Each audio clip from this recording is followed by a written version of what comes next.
السلام علیکم ورحمۃ اللہ تعالی وبرکاتہ۔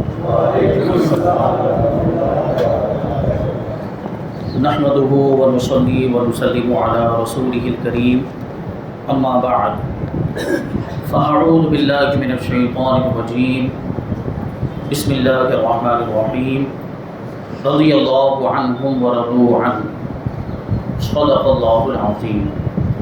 آئیے ہم اور آپ سب سے پہلے حضور سرور کائنات، فخر موجودات، باعث تخلیق کائنات، احمد مجتبی محمد مصطفیٰ صلی اللہ علیہ وسلم کی مقدس بارگاہ میں درود و سلام کا ہدیہ پیش کریں اور پڑھیں اللہم صلی علی سیدنا و مولانا محمد معدن الجود والکرم وآلہ الکرام وابنہ الکریم وبارک وسلم صلاۃ و سلام علیک یا رسول اللہ صلی اللہ تعالی علیہ وسلم۔ عزیزان ملت اسلامیہ، آج ہم انشاءاللہ تبارک و تعالی ایک عظیم اور جلیل القدر صحابی رسول سیف اللہ حضرت خالد بن ولید رضی اللہ تعالی عنہ کا تذکرہ کریں گے۔ 28 جمادی الاولیٰ ان کی تاریخ وصال ہے اور آج 1 جمادی الاخری ہے۔ اسی مناسبت سے ہم انشاءاللہ تبارک و تعالی حضرت کا تذکرہ کریں گے۔ اس سے پہلے بھی پچھلے سال حضرت خالد بن ولید رضی اللہ تعالی عنہ کے ابتدائی حالات بیان کیے گئے، خاص طور پر آپ کے اسلام قبول کرنے کا واقعہ بیان کیا گیا تھا۔ حضرت خالد بن ولید رضی اللہ تعالی عنہ اسلام کے وہ جرنیل ہیں، اسلام کے وہ سپہ سالار اور ایسے سپاہی ہیں کہ پوری دنیا کی تاریخ میں ایسا سپہ سالار نظر نہیں آتا، ایسا جرنیل نظر نہیں آتا۔ حضرت خالد بن ولید رضی اللہ تعالیٰ عنہ کی شجاعت و بہادری کا وہ عالم تھا کہ آپ نے تقریباً چھوٹی بڑی 125 لڑائیوں میں شرکت فرمائی، 125 لڑائیوں میں شرکت فرمائی، اور ایک بھی جنگ میں، ان جنگوں میں سے ایک بھی جنگ میں اور ایک بھی لڑائی میں شکست نہیں ہوئی۔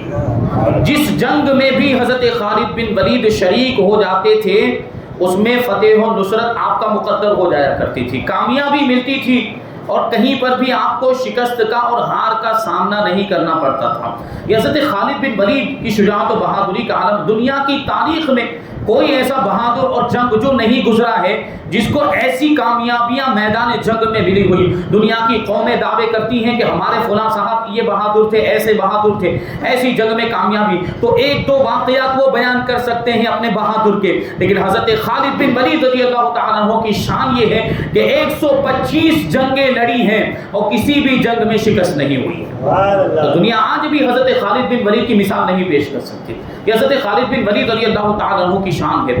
جب آپ نے اسلام قبول کر لیا تو اسلام قبول کرنے کے بعد سب سے پہلی جو جنگ ہوئی ہے وہ ہے جنگ موتا۔ کفار و مشرکین کے ساتھ یہ جنگ ہوئی، جنگ موتا، اور یہ موتا کا جو مقام ہے اس وقت جارڈن میں موجود ہے، مدینہ منورہ سے تقریباً 1000 کلومیٹر کے فاصلے پر۔ مدینہ منورہ سے کتنے فاصلے پر ہے؟ 1000 کلومیٹر کے فاصلے پر۔ حضرت خالد بن ولید کو سیف اللہ کہا جاتا ہے۔ سیف اللہ کا مطلب کیا ہوتا ہے؟ اللہ کی تلوار، اور اللہ کی تلوار کے لقب اسی وجہ سے، آپ کی شجاعت و بہادری کی وجہ سے، اور اللہ تبارک و تعالیٰ نے آپ کو وہ جنگی مہارت بھی عطا فرمائی تھی، وہ تجربہ بھی عطا فرمایا تھا کہ ہر جنگ کے اندر آپ فتح حاصل کر لیا کرتے تھے اللہ تبارک و تعالیٰ کی توفیق سے۔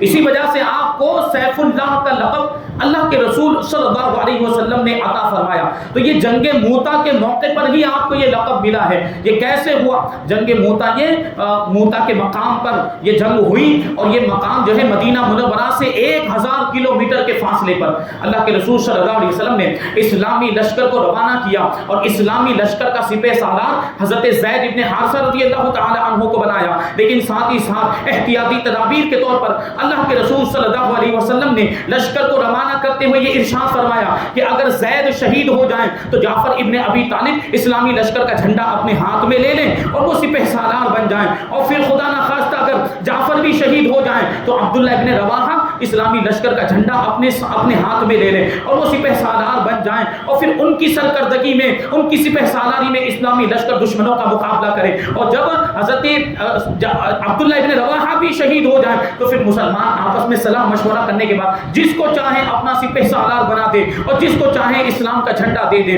حدیث اور بخاری شریف کی حدیث میں آیا ہے کہ یہ لشکر روانہ ہو گیا اور لشکر وہاں پہنچ گیا. اللہ کے رسول صلی اللہ علیہ وسلم 1000 کلومیٹر کے فاصلے پر مدینہ منورہ میں موجود ہیں. مسجد نبوی میں منبر شریف پر تشریف فرما ہو کر وہاں کی جنگ کا پورا نقشہ بیان کر رہے ہیں. وہاں کے حالات اور وہاں کی کیفیت صحابہ کرام کے سامنے بیان کر رہے ہیں. 1000 کلومیٹر کا فاصلہ ہے لیکن اللہ تبارک و تعالیٰ نے حضور پاک صلی اللہ علیہ وسلم کو ایسی نگاہ عطا فرمائی تھی کہ آپ کے لیے یہ فاصلہ بھی آڑ نہیں بن سکتا. سارے حجابات اٹھا دیے گئے, سارے پردے اٹھا دیے گئے اور اللہ کے رسول صلی اللہ علیہ وسلم نے مدینہ منورہ میں رہتے ہوئے میدان موتا میں وہ جنگ کے نقشے کو ملاحظہ فرما لیا. اور اللہ کے رسول صلی اللہ علیہ وسلم اب جنگ کے معاملات کو دیکھتے جا رہے ہیں اور اپنے صحابہ کرام کو وہ جنگ کے حالات بتاتے جا رہے ہیں. اللہ کے رسول صلی اللہ علیہ وسلم نے ارشاد فرمایا کہ اب جنگ شروع ہو چکی ہے اور تھوڑی دیر کے بعد ارشاد فرمایا کہ زید ابن حارثہ شہید ہو گئے اور حضرت جعفر نے جھنڈا اپنے ہاتھ میں لے لیا.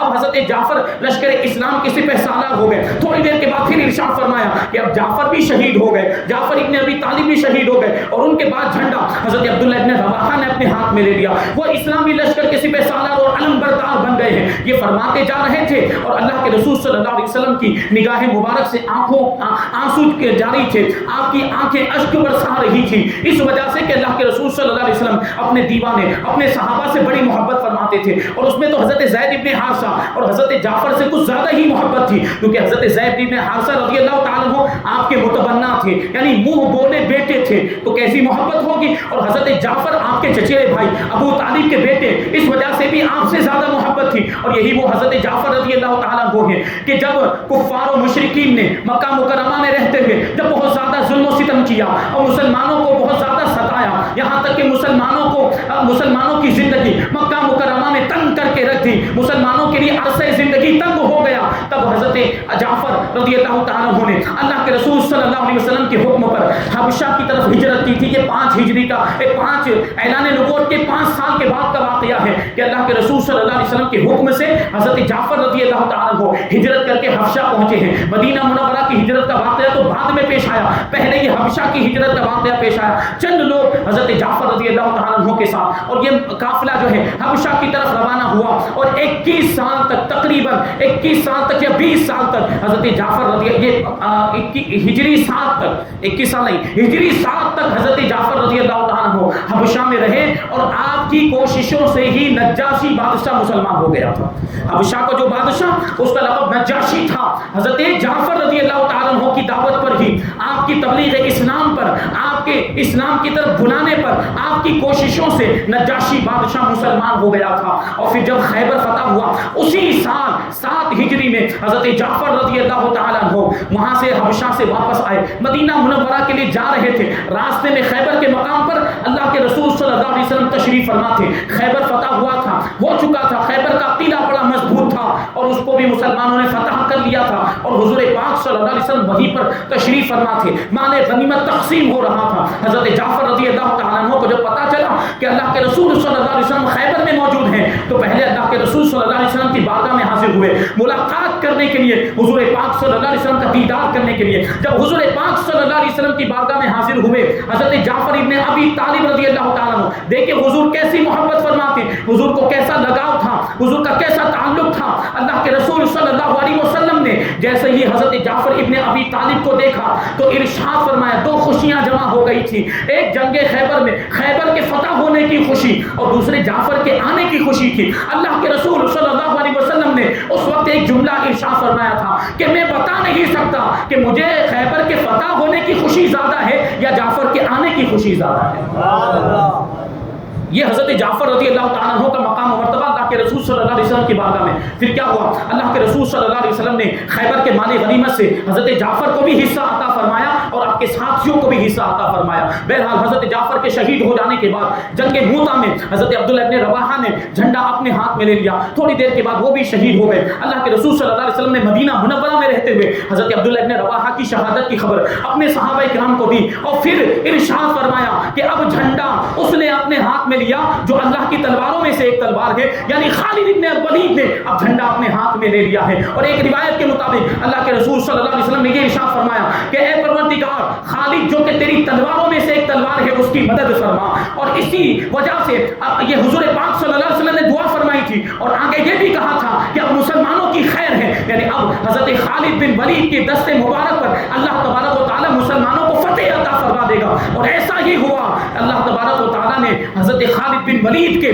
سپہ سالار بننے کے بعد مسلمانوں کو فتح عطا فرما دی اور کافروں کو شکست کا سامنا کرنا پڑا، میدان چھوڑ کر بھاگ گئے، دشمن اسلام ان کا منہ کالا ہو گیا، وہ اپنی سازش میں اپنے منصوبوں میں ناکام ہو گئے اور دنیا کو حضرت خالد بن ولید نے یہ پیغام دے دیا، جو دشمنان اسلام اپنی طاقت پر فخر کرتے ہیں، اپنی تعداد کی کثرت پر جن کو ناز ہے کہ ہم اپنی تعداد کی کثرت کی وجہ سے، یہ کفار اور مشرکین کو بتا دیا جائے کہ یہ سوچتے ہیں کہ ہماری تعداد زیادہ ہے تو ہم مسلمانوں پر غالب آ جائیں گے، ہم اسلام کے چراغ کو بجھا دیں گے، ہم اسلام کی شمع کو گل کر دیں گے، یہ ان کی خام خیالی ہے، یہ ان کی غلط فکر ہے، یہ ان کی غلط سوچ ہے۔ حضرت خالد بن ولید رضی اللہ تعالیٰ عنہ نے کم تعداد ہونے کے باوجود زیادہ تعداد والے کفار کو شکست دے دی ہے۔ تو اس سے نتیجہ کیا نکلتا ہے کہ مسلمان کا ایمان اگر مضبوط ہو، مسلمان کے پاس اگر روحانی طاقت ہو، مسلمان کے پاس اگر عشق رسول کی طاقت ہو، تو کفار اگر زیادہ تعداد میں کیوں نہ ہو، مسلمان اس پر غالب ہوتا ہوا نظر آتا ہے۔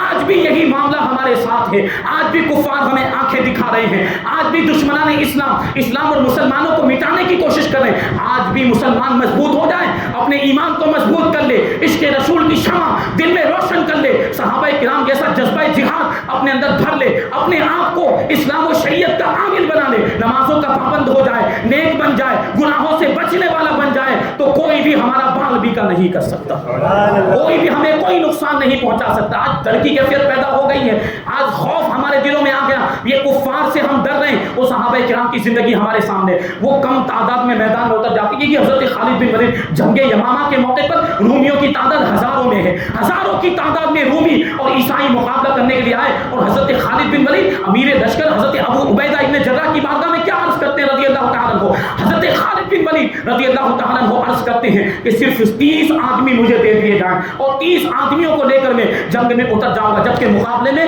تقریباً 60,000 کا لشکر تھا۔ تقریباً کتنے ہزار کا لشکر؟ 60,000 کا لشکر تھا۔ حضرت خالد بن ولید کو اپنی بہادری اور اللہ کی توفیق، اللہ کی مدد پر کیسا بھروسہ تھا، وہ کیا کہتے ہیں کہ اے حضرت ابو امیر لشکر، مجھے بس 30 آدمی دے دیا، میں اپنے اعتبار سے وہ 30 آدمی منتخب کر لوں گا، کیونکہ وہ جانتے تھے کہ جنگ میں کیسے لوگوں کی ضرورت پڑتی ہے، کیسے ماہرین کی ضرورت پڑتی ہے، کیسے جنگجو تجربہ کاروں کی ضرورت پڑتی ہے، اور وہ اپنے لشکر میں ایسے لوگوں کے چہرے دیکھ رہے تھے۔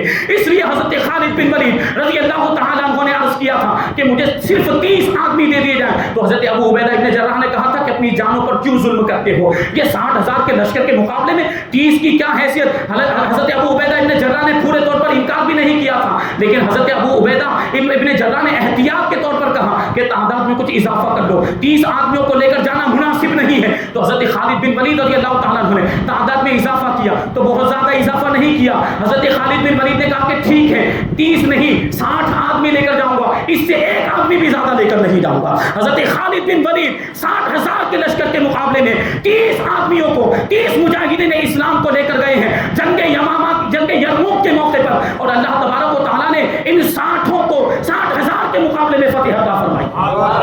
تو یہ کیا تھا؟ یہ ایمان کی طاقت تھی، یہ روحانیت تھی، یہ عشق رسول کی طاقت تھی جو ان کو ہر میدان میں کامیاب کر دیا کرتی تھی۔ آج ہمارا ایمان کمزور ہو گیا، آج ہم گناہوں میں مبتلا ہو گئے، گناہوں کی وجہ سے ایمان کمزور ہوتا ہے، گناہوں کی وجہ سے بزدلی آتی ہے، یہ خوف اور ڈر کی جو کیفیت ہے یہ ہمارے گناہوں کی وجہ سے ہے۔ اگر آج بھی ہم گناہ کرنا چھوڑ دیں، آج بھی ہم نیک بن جائیں، شریعت مصطفیٰ پر عمل عمل کرنے لگ جائیں تو آج بھی ہمیں ہر میدان میں کامیابی ملتی ہوئی نظر آئے گی. اس کی ضرورت ہے. آج ہمیں ایمان کو مضبوط کرنے کی ضرورت ہے. آج ہم کہتے ہیں کہ ہم اسلام کے نام پر قربانی دیں گے, ہم اسلام کے نام پر اپنی جان قربان کر دیں گے. یہی تو سوال آتا ہے. رسول پاک صلی اللہ علیہ وسلم کے نام پر جان قربان کرنے کی بات کرتے ہیں, لیکن نبی پاک صلی اللہ علیہ وسلم کو خوش کرنے کے لیے مسجد میں آنے کے لیے تیار نہیں ہے, نماز پڑھنے کے لیے تیار نہیں. یہ کیسا جذبہ ہے, یہ کیسے دعوے ہیں؟ یہ دعوے تو ظاہری طور پر جھوٹے نظر آتے ہیں کہ اللہ کے رسول صلی اللہ علیہ وسلم نے نماز پڑھنے کا حکم دیا, روزے رکھنے کا حکم دیا, وہ نہیں کرنا ہے, اور میدان میں جا کر جانے قربان کرنے کی باتیں کرتے ہیں. تو یہ بیکار کی باتیں ہیں اور یہ فضول کے دعوے ہیں, یہ جھوٹے دعوے ہیں. اگر ہم ان دعووں میں سچے ہیں تو پہلے ہمیں, یہ دشمنان اسلام کیا چاہتے ہیں کہ اسلام ختم ہو جائے. دشمنان اسلام کا یہی پلان ہے, یہی منصوبہ ہے کہ اسلام کو ختم کر دیا جائے, اسلام کو صفحہ ہستی سے مٹا دیا جائے. اور ہم کیا چاہتے ہیں کہ ہم اسلام کی حفاظت کریں. ہر مسلمان چاہتا ہے, ہر مسلمان اسلام کی حفاظت کرنا چاہتا ہے کہ نہیں چاہتا ہے؟ ہم اسلام کی حفاظت اگر کرنا چاہتے ہیں تو اسلام کی حفاظت کا سب سے بہترین ذریعہ یہ ہے کہ ہم اسلام کو اپنے عمل کے ذریعے زندہ کر دیں. ہم اسلام کو اپنے عمل کے ذریعے, اگر ہم نمازیں پڑھنے لگ جائیں, ہم روزوں کے پابند ہو جائیں, ہم شریعت مصطفیٰ پر عمل کرنے لگ جائیں, ہم اخلاق نبوت کو اپنا لیں, نبی پاک صلی اللہ علیہ وسلم کے کردار کو اپنا لیں, ہم حضور پاک صلی اللہ علیہ وسلم کی سنتوں کو اپنا لیں, تو جب تک مسلمان رہے گا تب تک اسلام رہے گا. پھر اسلام کو کوئی مٹا نہیں سکتا. تو مسلمانوں نے نہیں عمل کرنا چھوڑ دیا. آج ہم مسلمانوں کو دیکھ لیں, نوجوانوں کے حالات دیکھ لیں, چہرہ اسلامی نہیں, لباس اسلامی نہیں, اخلاق و کردار اسلامی نہیں. تو اگر کوئی مسلمان نوجوان راستے سے گزر جائے, اس کے ظاہر کو دیکھ کر کوئی نہیں کہہ سکتا کہ یہ مسلمان جا رہا ہے. ہم نے اپنے حالات ایسے بنا لیے ہیں. اور وہ مجاہدین اسلام, وہ صحابہ کرام, وہ اسلام کے پورے طور پر کاربند تھے, شریعت مصطفیٰ کے پابند تھے, اسلام کی روح کو انہوں نے اپنے دلوں میں بسا لیا تھا, نور ایمان ان کو نصیب ہو گیا تھا, ایمان کی طاقت اور مضبوطی اللہ تبارک و تعالی نے ان کو عطا فرمائی, اور وہ عشق رسول تھا جو انہیں ہر میدان میں کامیاب کر دیا کرتا تھا. تو ہمیں بھی ان چیزوں کو اپنے اندر پیدا کرنے کی ضرورت ہے. حضرت خالد بن ولید رضی اللہ تعالیٰ عنہ ہر میدان میں کامیاب ہوتے ہیں, اور کیسی شجاعت و بہادری ہے, اللہ تبارک و تعالیٰ نے کیسی بہادری اور کیسی دلیری آپ کو عطا فرمائی تھی. فتح مکہ کے موقع پر بھی حضرت خالد بن ولید رضی اللہ تعالیٰ عنہ نے اپنی شجاعت کا مظاہرہ کیا. فتح مکہ کے بارے میں آپ کو معلوم ہونا چاہیے, مکہ مکرمہ یہ ہجری 8 میں فتح ہوا ہے. مکہ مکرمہ ہجری 8 میں فتح ہوا, اور یہ مکہ مکرمہ جہاں پہ خانہ کعبہ موجود, اللہ کا مقدس گھر موجود ہے. آپ کو معلوم ہونا چاہیے کہ اس گھر کی تعمیر حضرت ابراہیم علیہ السلام اور حضرت اسماعیل علیہ السلام نے کی, اور اس کا مقصد کیا تھا کہ عبادت کرنے والے یہاں آ کر عبادت کریں, طواف کرنے والے یہاں آ کر طواف کریں, اعتکاف کرنے والے یہاں آ کر اعتکاف کریں. مقصد یہ تھا کہ یہاں اللہ کی توحید کے نعرے بلند ہوں, یہاں اللہ کے نعرے بلند ہوں, یہاں اللہ کی عبادت کی جائے, ایک اللہ کی عبادت کی جائے. حضرت ابراہیم علیہ السلام اور حضرت اسماعیل علیہ السلام کا خانہ کعبہ کو تعمیر کرنے کا مقصد یہی تھا. اس لیے آپ نے دعا بھی کی تھی کہ ہم نے اپنی اولاد کو یہاں آباد کیا ہے, ہماری اولاد میں سے ایک جماعت ہمیشہ ایسی رہے جو تیری مطیع و فرما بردار رہے, مسلمان رہے, مومن رہے, موحد رہے. اور پھر حضرت ابراہیم علیہ السلام نے یہ بھی دعا کی تھی کہ اے پروردگار میری اولاد میں سے ایک ایسا رسول بھیج دے جو ان پر تیری آیتوں کو تلاوت کرے اور انہیں پاکیزہ کر دے, انہیں حکمت کا علم عطا کرے, انہیں کتاب سکھائے, ان کے نفسوں کو پاکیزہ کر دے, انہیں کفر و شرک سے پاک اور صاف کر دے. حضرت ابراہیم علیہ السلام کی یہ دعا قبول ہوئی. اللہ تبارک و تعالیٰ نے نبی آخر الزمان کو حضرت ابراہیم علیہ السلام کی اولاد میں مبعوث فرمایا. لیکن جب اللہ کے رسول صلی اللہ علیہ وسلم دنیا میں تشریف لائے تو کیا ہوا, لوگوں کے حالات بہت بگڑ چکے تھے. عرب والوں کے حالات, وہ خانہ کعبہ جس کی بنیاد توحید پر رکھی گئی تھی, اسی خانہ کعبہ کے اندر 360 بت سجا کر رکھ دیے گئے, ان کو سجدے کیے جا رہے تھے, بتوں کی عبادت کی جا رہی تھی. شرک کا بازار اس طریقے سے گرم تھا, لوگ مشرک ہو چکے, اور کفار اور کفر کا جو ہے کہ بازار اور کفر کا ماحول تھا, ہر طرف کفر ہی کفر کافی نظر آتے تھے. اور وہی خانہ کعبہ یہ اس طریقے سے یہ بتوں کی ناپاکیوں سے آلودہ ہو گیا تھا. اب ظاہر سی بات ہے, اس کو پاک کرنا بھی ضروری تھا, اور اس کو پاک کرنے کی ذمہ داری اللہ تبارک و تعالیٰ نے نبی آخر الزمان صلی اللہ علیہ وسلم کو عطا فرمائی. اب ظاہر سی بات, شروع میں جب حضور پاک صلی اللہ علیہ وسلم نے اعلان نبوت فرمایا, مسلمانوں کے پاس اتنی طاقت نہیں تھی, تعداد بھی نہیں, سامان بھی نہیں ہے, اور ہتھیار بھی نہیں ہے کہ اس طریقے سے جنگ کی جائے. تو 21 سال کا جو عرصہ ہے اعلان نبوت سے لے کر 8 ہجری تک کا جو زمانہ ہے, یہ پوری جو مدت یہ بڑی صبر آزما مدت تھی، یہ بڑا صبر آزما یہ زمانہ تھا۔ اللہ کے رسول صلی اللہ علیہ وسلم اس وقت تک صبر کرتے رہے، لیکن جب ہجرت ہو گئی، ہجرت کر کے مدینہ منورہ تشریف لائے، اللہ تبارک و تعالیٰ نے اسلام کو غلبہ عطا فرمایا، مسلمانوں کی تعداد میں اضافہ ہوا، ساز و سامان بھی کثیر جمع ہو گیا، جنگی ساز و سامان، لشکر کے لیے جن چیزوں کی ضرورت پڑتی ہے، گھوڑے اونٹ وغیرہ، یہ ساری چیزوں کی اب کوئی کمی نہیں رہ گئی۔ تو اللہ کے رسول صلی اللہ علیہ وسلم نے مکہ مکرمہ کی طرف جانے کا ارادہ کیا، اور اس کی ایک وجہ بھی ہوئی، اس کا ایک سبب بھی یہ تھا کہ صلح حدیبیہ کے موقع پر جو معاہدہ ہوا تھا، جو ایگریمنٹ ہوا تھا، اس ایگریمنٹ کی خلاف ورزی کی تھی مکہ والوں نے، اس ایگریمنٹ پر عمل نہیں کیا تھا، اس کو چاک کر دیا تھا۔ تو اب ایک حملہ کرنے کی وجہ بھی اللہ کے رسول صلی اللہ علیہ وسلم کے سامنے تھی، اس لیے حضور پاک صلی اللہ علیہ وسلم نے لشکر اسلام کو مکہ مکرمہ کی طرف روانہ ہونے کا حکم دیا۔